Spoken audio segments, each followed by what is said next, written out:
Hello everyone, my name is Mike and this is Matrix to Paradise. Last time I talked to you, I was in Laramie, Wyoming, and I was stopped there and I was talking to you about how giddy I was about all the loads, the good loads I'm getting, and how this week should be about a 3,000 mile week, which is really very good. And I drove from there. I still have the load, the load with the medical, I think it's medical supplies. I still have that load. I drove from Ogden, Utah, where I picked it up. I stayed in the yard, the terminal yard there, the Crete terminal yard in North Salt Lake, and went the next morning, picked up that load in Ogden. And then from Ogden, I slept over in Laramie. Then I slept over last night in a place called Dalhart, Texas. Now, if you know the shape of Texas, that panhandle that goes up and top, and it's kind of like shaped like a rectangle on top of Texas. Well, I was staying right in the middle of that little place called Dalhart.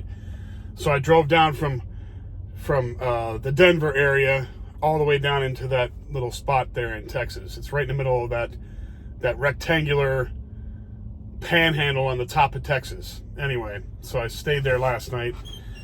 There's a Love's out there, believe it or not, and has lots of parking spots. I was really happy with that. So I stayed out there, and then today I drove from that little spot in Texas, and believe it or not, from that little spot in Texas up there in the middle of that little panhandle down to Dallas. Well, now, if you look at the map, it doesn't look that far. It is far. It's like 500 miles far. So I drove 500 miles today, and it's now almost 7 o'clock. I've been here for about an hour, but yeah, 500 miles. I started off this morning at 7 o'clock in the morning. So it's a long way. I mean, Texas is a huge state, monstrous. So whenever you see, distance between cities, it's a long way. It's 200 miles between San Antonio and Houston. Doesn't even look that far, but it is. It's a long way. And it's farther, listen to this, I think I've mentioned this before, but if you're in El Paso, you're closer to Phoenix, Arizona than you are to San Antonio, Texas. That's how big Texas is. So, anyhow, I drove that today, and now I'm down here in the Dallas-Fort Worth area, just south of Dallas, actually, a little place called Wilmer, Texas. And tomorrow morning at 6 o'clock in the morning, I've got a live unload scheduled for 6 o'clock in the morning. So I will be leaving here about 4:30, 5 o'clock just to get up there so I don't have any in case I have traffic, which I shouldn't. It's only about, 30-minute ride away from here. And see, now I'm on the southeast corner of Dallas area, and I got to go up to the northwest corner of Dallas. So it's a little bit of a drive in the morning, but it's not too bad. And if I have an appointment at 6 o'clock in the morning, that means I'm driving up there about 4:35 in that area, and the traffic's not going to be nearly as bad. And tomorrow's Monday morning, so you got you got to, when you're trucking, you got to consider all this crap, because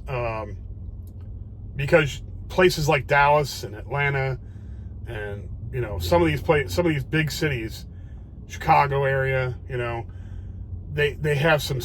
LA is another huge one. They have some serious traffic jams in the morning, and if you get caught in that, it messes your time all up. So you want to plan ahead for that if you're into trucking. Anyway, so I came down here to the Crete yard, and I'm staying here in Wilmer, Texas yard. And now I had a video a couple weeks ago, a couple of videos actually, because I've been here like 3 or 4 times in the past 2 months. But anyway, they're building a bigger parking area over here, and they need to get it done because, man, I came in here today. It is packed full in here. Packed. I mean, I barely found a spot. I had to go. There was, sometimes you go into places and there's some spots available, but they're hard as hell to back into or get into. And so other drivers said to hell with it and just go on and find an easier spot. Well, I was stuck with just hard ones, and I had to squeeze my way into one that was really hard. But I got in here, and I'm happy about that. But there's people driving around behind me right now. I'm looking out my mirror here. There's a guy driving around the whole lot, trying to find his parking spot. And this is our terminal. This is like our place. But they have so many trucks packed in here. A bunch of bobtailed trucks with no trailers on them. I don't know what's going on with all that, but whatever. You know, a lot of times they'll store these trucks that they're getting rid of because they'll use them for. Because I see here there's no. There's one right out in front of me here that doesn't have any logos on it and stuff. So what they'll do is these big companies, they buy trucks in bulk. So they'll buy like, I don't know, 500 trucks at a time or something, and they get a better discount. You know, obviously you buy more, you get a big, they got deals with them, with just happens to be Freightliner that we use. And some Kenworths, but mostly Freightliners. So what they'll do is they'll buy them in bulk. You know, they'll buy 500 of them and they'll get a discount on them all. So, but as soon as they run out of the warranty and they get a certain amount of miles on them, they get rid of them. They fix them up, you know, get them nice and ready to go, put new brakes on them, new tires if they need them. You know, they fix it all up and then they sell them. They sell them at auction or whatever. Not auction, but they have places set up where they get rid of them. Or they have people sell them for them, and they take all the logo off the side. Because, like, if you see here, this guy right here, next to me, he's got the Crete Carrier logo on the side of his truck. Well, that truck over there, that blue one there, doesn't have any logo on the side of the truck right there where the door's at. If you see that over there, so what that means is they have a bunch of trucks over here in front of me that they're getting rid of. They're selling them. But I don't know why they're storing them here. They're storing them right in spots that we need to park in here. It's freaking annoying. They need to, I mean, they're building that other lot over there, so obviously they're working on the problem, but I don't know why they have all these damn things in here. They should go, you know, send them off somewhere. Anyway, it's just annoying. It's annoying to have to look for a parking spot in your own terminals, you know, because and it happened when I was in Warner too. I'm not just giving Crete a hard time. It's just that they would have not as much problem. This must be one of the places where they get a lot of these trucks that they're getting rid of, you know, selling off. This must be a place where they store a lot of them. Or they have a big auction place around here that does them. Excuse me. So that's the big reason, I'm sure. But anyway, so I'm here in Wilmer, Texas, and tomorrow morning I'm going to deliver that load, like I said, at 06 in the morning. And then I'm going to Kansas. I am going to, nope, not that one.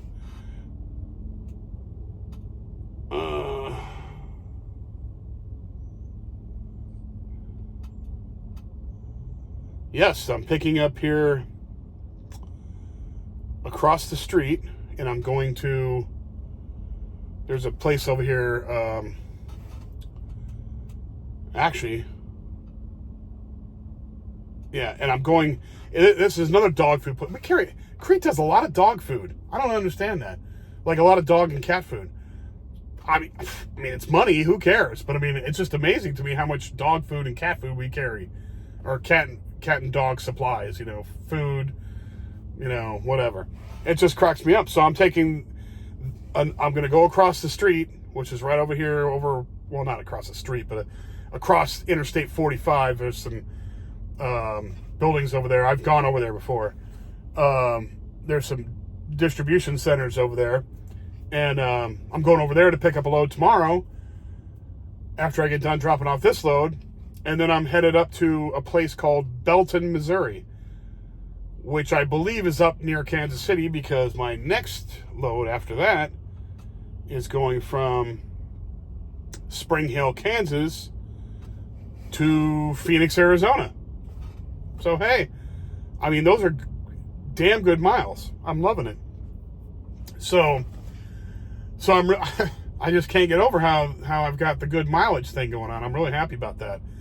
So, you know, money keeps rolling. I mean, God's looking out for me, because the money's rolling in now, and it's getting closer and closer to me getting out of here. This should be my last winter, like I said.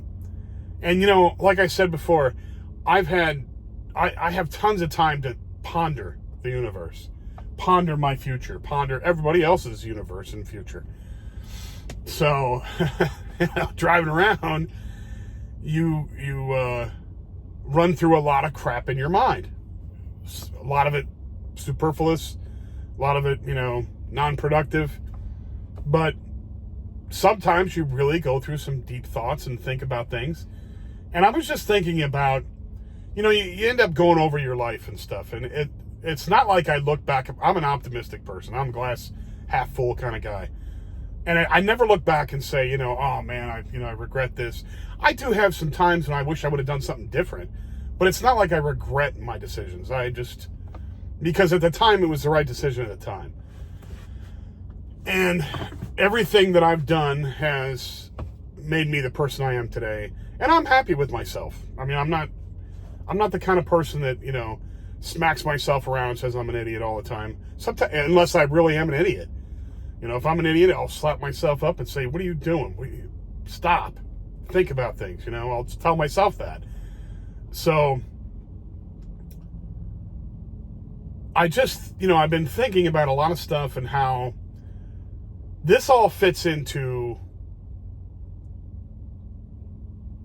my plan in life, period. And I know that everybody knows that I'm going to go overseas and document it and keep a YouTube channel going and do that kind of thing. Everybody knows that watches my channel. The point I'm trying to get to is this whole thing has been a venture in improving my life, just improving myself, for myself, not because I have a dependent or dependence or responsibility. This is for me. This is only for me. And it's not me being selfish. It's just me doing what has to be done.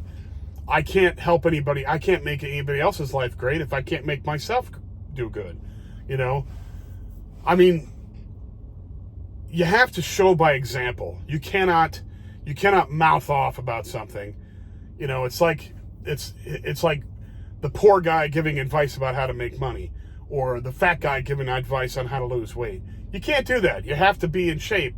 Nobody's going to believe, a fat guy knows how to get in shape when you got a bodybuilder telling you how to do it. They're going to listen to the bodybuilder. It's just the way it is. And they should. They should. So everything that I do, and I'm not trying to influence anybody.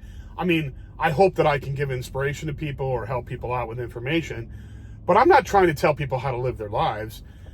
I just want to do things by example. That's what I want to do. I want to show everybody that you can do it if I can do it. If I can do it, anybody can do it. So I'm going to go and do my thing and make my life the way I want to live it. And when I accomplish that, because I'm going to accomplish that, I'm just determined to accomplish that. And when I accomplish that, then I can say, hey, if I can do it, you can do it. That's what's going to happen with that. And then I can give people advice on how to get there.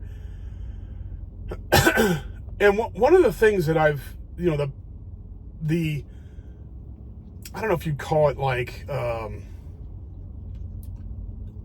side benefit maybe, or, something that, when you have a goal, when you're trying to achieve something, let's say, you're trying to work up the corporate ladder. Well, if you work up the corporate ladder and that's really what you enjoy doing, there's going to be some side benefits that come with that. Obviously, you're going to be a higher rank, you're going to get better privileges, and most likely get a lot more pay.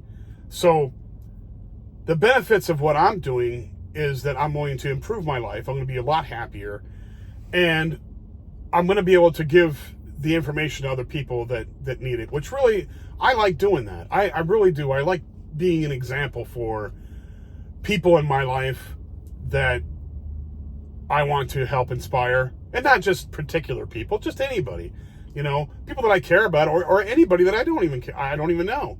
Not that I don't care, but I'm just saying, I want to give inspiration to anybody who needs it. That's what I'm saying. So this kind of thing, when you set goals, it kind of bleeds off into other things in your life.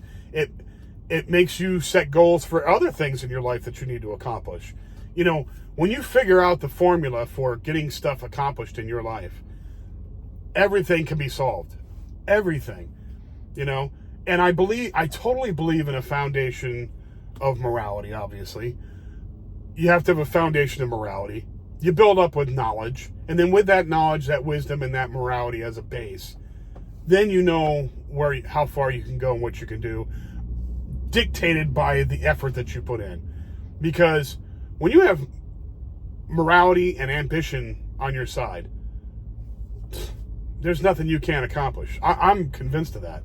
When you are persistent and you work hard and you stay on your goal and you gain more and more knowledge and you work on it and you don't hurt anybody else, but you try to improve everybody's life that's around you in whatever way you can,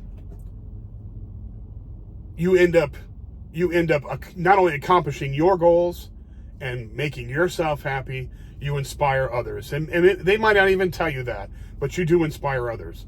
And it's a good feeling overall. It really is.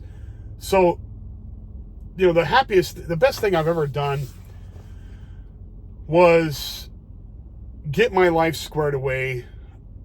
And I don't mean to say it in a bad way, but one of the best things that ever happened was like me getting divorced, because that marriage was holding me down. And I'm not saying holding me down like it wasn't her fault. We got together for the wrong reasons, and I'm sure she's doing better too. I don't talk to her, but I'm sure she's doing better. I don't know if she is or not. She went and had a kid after we got divorced, and you know, I think that she really wanted that. She never told me that, but in fact, she told me when we first got together she didn't want any kids. So go figure. But she went and had it. That's what she wanted. She went and had it done. Now, I don't think she's still with the father. Who knows? I don't even know, and I don't care. But I'm not trying to talk bad about her. I think that the best thing that happened for both of us, probably, but especially for me, was getting a divorce. That set me free from the responsibility. Because when I got married, I had to do my part. I had to do what a man is supposed to do: provide and protect. And I did. I provided for her, and most of the time, much to what I shouldn't have done. That's a different story for a different time. But I should not have let her spend as much as she did and do as much as she wanted to do with the money, because it became about her, and my wants and needs she didn't care about, which, you know, that's my fault. I should have emphasized that, which I didn't. But that's water under the bridge now, and now I'm focused on my life, my own life, personally, just me. I don't have any kids, so I don't have to worry about that. So, and I don't have any. My siblings are all grown and gone. My parents are gone. I don't have to worry about taking care of elderly parents or anything like that. And I just have my life to go and live. And this has given me such a boost mentally. And not that I was down mentally, it's just I didn't know exactly how to accomplish my goals. And once I figured that out, it's just wonderful. And of course, it's not just me. I've had help along the way. My aunt is the one who came up with the idea to go into trucking. Brilliant idea. She happened to see an ad on her tablet and told me, hey, why don't you do this? And I thought, oh my God, why didn't I think of that? So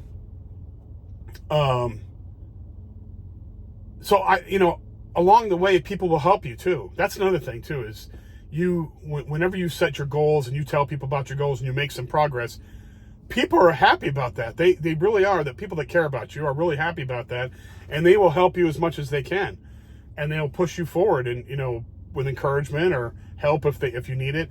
And they're really cool. If you've got good friends, they're really cool.